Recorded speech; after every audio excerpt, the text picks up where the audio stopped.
Mbunge wa jimbo la Mbeya mjini na mwenyekiti wa Chama cha Mapinduzi CCM mkoa wa Mbeya, Patrick Mwalunenge, amewataka wafanyabiashara wakubwa wa jiji la Mbeya kuungana na serikali kupitia mfumo wa ushirikiano wa sekta ya umma na binafsi maarufu kama PPP ili kujenga ukumbi mkubwa wa kimataifa wa mikutano. Akizungumza katika kikao alichokutana nacho na wafanyabiashara wa jiji hilo, Mwalunenge alisema ujenzi wa ukumbi huo utaifanya Mbeya kuwa mwenyeji wa mikutano mikubwa ya kimataifa itakayowakutanisha viongozi wakuu wa nchi mbalimbali. Alisema kwa sasa mikutano mingi ya kimataifa hufanyika katika miji ya Dar es Salaam ama Arusha, lakini endapo ukumbi huo utajengwa, Mbeya nayo itaweza kuwa kitovu cha mikutano mikubwa ya kikanda na kimataifa. Katika mkutano huo, mbunge Mwalunenge pia alipata fursa ya kuwasikiliza wafanyabiashara hao kuhusu changamoto na kero wanazokutana nazo katika shughuli zao za kibiashara ndani ya mkoa wa Mbeya. Wenzetu wa Arusha wamefanikiwa sana kwenye maeneo mawili. Wana host mikutano mikubwa ya kimataifa ya maziwa makuu na East Africa, lakini na utalii. Sisi hapa Mbeya, kwa maana nyanda za juu kusini, tuna vivutio vingi sana vya utalii sana, lakini hatujavitangaza vizuri kwa sababu mazingira yetu yalivyo. Yaani mtu hana sababu ya kuja Mbeya, na hata akija ni bahati mbaya tu amekuja kusalimia ndugu. Bana, kuna milima Kaweteba, kuna Kimondo bana kiko huko Songwe, kuna Ruaha bana ukipita hapa Mbalali unaweza kufika nani hiyo mbuga ya Ruaha, lakini tuna maji moto huko, tuna ziwa Nyasa. Yaani mtu anahadisiwa akifika hapa, lakini hatuna website, hatuna kitu chochote ambacho kinaitangaza Mbeya kama tuna vitu vya aina hiyo. Sasa tunatamani sisi tujenge ukumbi hapa wa mikutano wa kimataifa kama ulivyo ile SCC Arusha, lakini wenyewe tutuite Sadiki Conference Center kwa sababu ya nchi za kusini mwa Afrika ambazo ni Sadiki wanakwenda Dar es Salaam kufanya mikutano, wanapita kwenye anga letu juu hapa, wanakwenda Dar es Salaam wanafanya mikutano, wanarudi. Na rais mmoja akija anakuwa na watu wasiopungua 50 mpaka 100, yategemea delegation yake. Sasa unaona uchumi wote unakwenda Dar es Salaam. Sasa tunataka sisi kabla ya miaka 5 Daktari Samia hajaondoka aje afanye mkutano mmoja hapa Mbeya. Tujenge ukumbi wenye hadhi hiyo, lakini na hoteli ya nyota 5. Hiyo kazi haiwezi kufanywa na serikali, inafanywa na nyinyi wafanya biashara, ni partnership hiyo, ni PPP hiyo. Kwa hiyo nimesema na wafungua muanze kuyafikiria hayo yanayokuja, msipitwe na hayo mambo. Hoteli ya nyota 5, mpo hapa watu mna uzoefu wa kujenga hoteli, mnaweza kushirikiana watu 3 4 mkaingiza mtaji, benki ziko hapa. Ameshasema jamaa anatoa mpaka bilioni 600. Sasa sidhani kama nyota 5 inaweza kufika bilioni 600, haifiki. Kwa hayo ni mipango sasa ambayo inatakiwa muondoke hapa mkiwa naifikiria. Lakini mna sehemu gani pa kuongezea? Mseme kama tunatamani hivi, lakini mimi naamini tukiwa na ukumbi mkubwa hapa ambao utakuwa unaonyesha na mambo ya utalii. Wakija wageni, kwa sababu wakija marais hawaji siku hiyo hiyo, wanakuja wale masekretari, makatibu wao na nini, wanaandaa mkutano.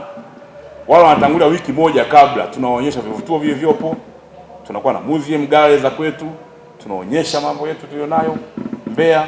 Wanakwenda kwenye mbuga za utalii kwenda kuzunguka, wanaacha pesa, wataacha dola hapa, lakini na mahoteli yetu tutapata wateja, watu watakula. Hiyo ni njia pekee ambayo naiona pia mimi itasaidia kuongeza uchumi wa watu wa Mbeya, lakini na kutangaza utalii wa nyanda za juu kusini.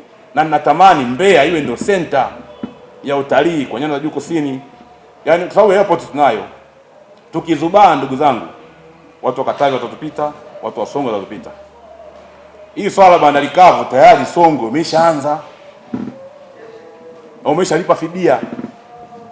Watu ile wajenge bandari kavu. Kwa sisi tusipochangamka, maana yake hii treni tutakuwa naipigia picha tu.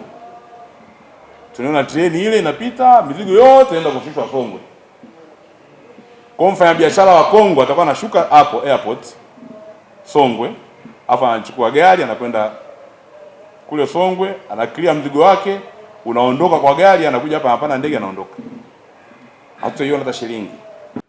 Nimeona viongozi wa serikali hapa. Nimeona mheshimiwa mbunge, mheshimiwa DC, lakini nimeona ndugu yangu manager wa TRA pamoja na madiwani. Tunao changamoto kubwa hapa Mbeya labda na maeneo mengine. ambayo leo tunaweza tukaona ni jambo la kawaida, lakini baadaye inaweza kuwa ni tatizo kubwa sana kwa ajili ya vijana wetu. Tumeruhusu wale tunaoita wawekezaji kuja kufanya biashara ndogo ndogo ambazo zilipaswa kufanywa na vijana wetu. Hili jambo nimelizungumza mara nyingi, na kwa sababu leo mpo wengi hapa, naomba nilizungumze tena.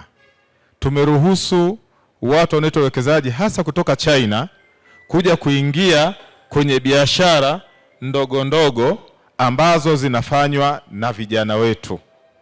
Nitoe mfano mdogo. Pale Soweto kuna Wachina wako pale, wanafanya biashara ya kuuza spare, wanauza na mapambo ya spare, lakini mbele ya maduka yao wamefanya garage.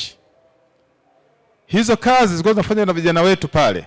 Kundi la vijana 50 wanakwenda kwenye ile maduka madogo madogo pale, wananunua zile spare au mapambo ya magari, wanatengeneza, wanapata shilingi 10,000-20,000, maisha yanakwenda. Lakini leo kuna Mchina yuko pale anafanya kila kitu yeye. Yaani mpaka oili, wale vijana wetu wenye gereji pale, badala mtu anunue oili aende gereji akatengeneze gari, kijana wetu apate hela, yule Mchina anauza oili alafu anafanya service mwenyewe mbele ya duka lake. Anauza tairi, anafungua mwenyewe pale pale. Kwa kile kipato chote kinaingia kwa yule Mchina. Wale watoto wetu wote kwenye gereji na kwenye yale maduka madogo madogo pale Soweto zinafanywa na Wachina. Hili jambo si jambo rahisi sana, linatengeneza chuki. Tunaomba sana viongozi wetu mjaribu kulitazama. Pia viongozi wetu ambao mpo kwenye kama meneja wetu wa TRA pale, muangalie hawa China mnao hapa leseni pamoja na TIN number, wanakuja kufanya nini? Tulifikiri sasa hivi hii mitaji, sasa hivi sijui sera yetu ikoje kuhusu wale wawekezaji. Lakini kama bado ni ya mitaji ya milioni 500, sasa hivi vijana wa mitaji ya milioni 500 hapa Mbeya wanaweza kawa zaidi ya 2,000, 3,000 mpaka 5,000. Hii itakuwa bado ni sera ya kizamani, kwamba mtu anatoka China na dola 200,000 anakuja kufungua duka la kuuza maua hapa. Kwa hiyo naomba sana hili jambo mjaribu kulitazama kwa jicho la upana kidogo, ili kulinda ajira za watoto wetu. Mheshimiwa Mbunge, umesema kuna changamoto ya vibaka katika maeneo yetu. Shida kubwa pia sasa hizi inaonekana kuna watoto wengi, hao watoto wa mitaani katika huu mji wetu wa Mbeya.